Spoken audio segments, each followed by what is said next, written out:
Right ఇక breaking చూస్తున్నాం. రాష్ట్రంలో కురుస్తున్న భారీ వర్షాల నేపథ్యంలో కూడా అధికారులతో అలాగే సమీక్షా సమావేశం నిర్వహించారు పొంగులేటి శ్రీనివాస్ రెడ్డి.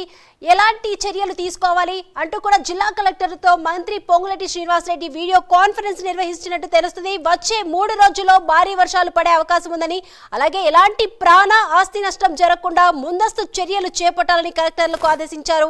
సహాయక చర్యల నిమిత్తం ప్రతి జిల్లాకు ₹1 కోటి నిధులు విడుదల చేస్తున్నట్లు కూడా తెలిపారు మంత్రి పొంగులేటి.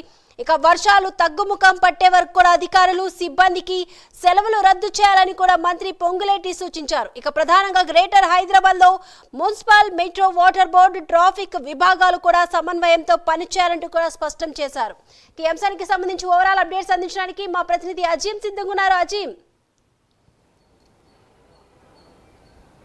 రాష్ట్రంలో కురుస్తున్నటువంటి భారీ వర్షాల నేపథ్యంలో తెలంగాణ ప్రభుత్వం అలర్ట్ అయింది. ఇప్పటికే సీఎం పలుమార్లు జిల్లా కలెక్టర్లతో ఏదైతే మాట్లాడడం జరిగింది. ఇదే విధంగా ఈ రోజు సచివాలయంలో మంత్రి పొంగులేటి శ్రీనివాస్ రెడ్డి అలాగే సిఎస్ రామకృష్ణరావుతో కలిసి ఏదైతే జిల్లాలో ఉన్నటువంటి కలెక్టర్తో వీడియో కాన్ఫరెన్స్ నిర్వహించారు. ఈ వీడియో కాన్ఫరెన్స్లో పలు కీలకమైనటువంటి ఆదేశాలు అటు కలెక్టర్లకు, అధికారులకు ఏదైతే సిఎస్ రామకృష్ణరావు అలాగే మంత్రి పొంగులేటి శ్రీనివాస్ రెడ్డి ఇద్దరు కూడా ఆదేశాలు కూడా జారీ చేశారు. దీంట్లో మనం చూసినట్లయితే సహాయక చర్యల కోసం ప్రధానంగా కొన్ని జిల్లాల్లో భారీ నుంచి అతి భారీ వర్షాలు కూడా కురుస్తున్నాయి. ఈ నేపథ్యంలో అక్కడ సహాయక చర్యల కోసం ₹1 కోటి ప్రతి జిల్లాకు ఇప్పటికే విడుదల చేస్తున్నట్టు కూడా ఏదైతే పొంగులేటి శ్రీనివాస్ రెడ్డి తెలిపారు. ఇక దీంతో పాటు అక్కడ ఎలాంటి ఆస్తి నష్టం జరగకుండా, ప్రాణ నష్టం జరగకుండా చూసుకోవాల్సిన బాధ్యత కూడా ఉంది. సో ముంపు ప్రాంతాలు ఏవైతే ఉన్నాయో ఆ ప్రాంతాలకు ముందుగానే హెచ్చరికలు జారీ చేయాలి. అక్కడి నుంచి ముంపు ప్రాంతాల నుంచి అక్కడ ఉన్నటువంటి ప్రజలను కూడా వేరే చోటకు తరలింపే ప్రయత్నం కూడా ఇప్పటి నుంచే మొదలు పెట్టాలని చెప్పి కూడా ఏదైతే అధికారులను ఇప్పటికే ఆదేశించడం కూడా జరిగింది. ఇక వచ్చే 3 రోజులు కూడా రాష్ట్రంలో భారీ వర్షాలు ఉన్నటువంటి నేపథ్యంలో ఎవరైతే అధికారులు సెలవుల్లో ఉన్నారో వాళ్ళ సెలవులు అందరినీ కూడా రద్దు చేసుకొని ఏదైతే ఖచ్చితంగా ఈ సహాయక చర్యలో పాల్గొనాలి కాబట్టి అందరూ కూడా రిటర్న్ రావాల్సినటువంటి అవకాశం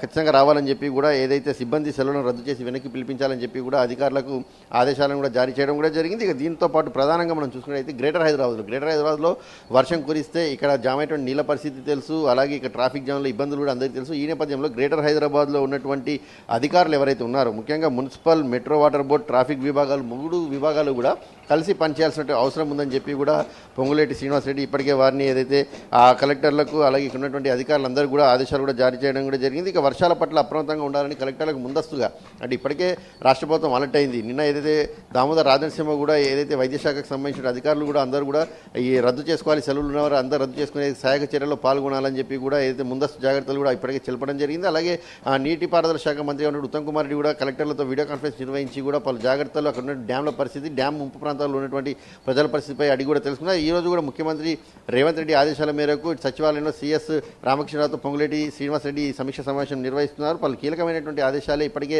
అటు అధికారులకు అయితే జారీ చేశారు. లోతట్టు ప్రాంతాలు, వరద ముప్పు ప్రాంతాల్లో చేపట్టాల్సిన రక్షక చర్యల గురించి కూడా ఆదేశాలు కూడా జారీ చేశారు. సో ఓవరాల్గా తెలంగాణ ప్రభుత్వం అయితే ఈ 3 రోజులు వర్షాలు కురుస్తున్న నేపథ్యంలో భారీ నుంచి అతి భారీ వర్షాల నేపథ్యంలో అలర్ట్ అయి ప్రతి జిల్లాలో కలెక్టర్లతో కావచ్చు, అక్కడ ఉన్నటువంటి అధికారులతో ఎప్పటికప్పుడు టచ్లోకి వెళ్తున్నారు. అక్కడ ఉన్నటువంటి పరిస్థితులను అడిగి తెలుసుకుంటున్నారు. అక్కడ ఉన్నటువంటి సహాయక చర్యలు కూడా ఎలా జరుగుతున్నాయనే విషయం కూడా అడిగి తెలుసుకున్నారు. అలాగే లోతట్టు ముప్పు ప్రాంతాల్లో ఉన్నటువంటి ప్రజలను వేరే దగ్గరికి మళ్లించాలని చెప్పి కూడా ఇప్పటికే అధికారులను ఆదేశాలు కూడా జారీ చేశారు. సో ఓవరాల్గా సహాయక చర్యలు అయితే ఇప్పటికైతే తెలంగాణ ప్రభుత్వం అలర్ట్ అయి ముందస్తుగానే ఏదైతే చర్యలు చేపడుతుందో అయితే మనం చెప్పుకోవచ్చు. Deepika, right, thank you Azeem.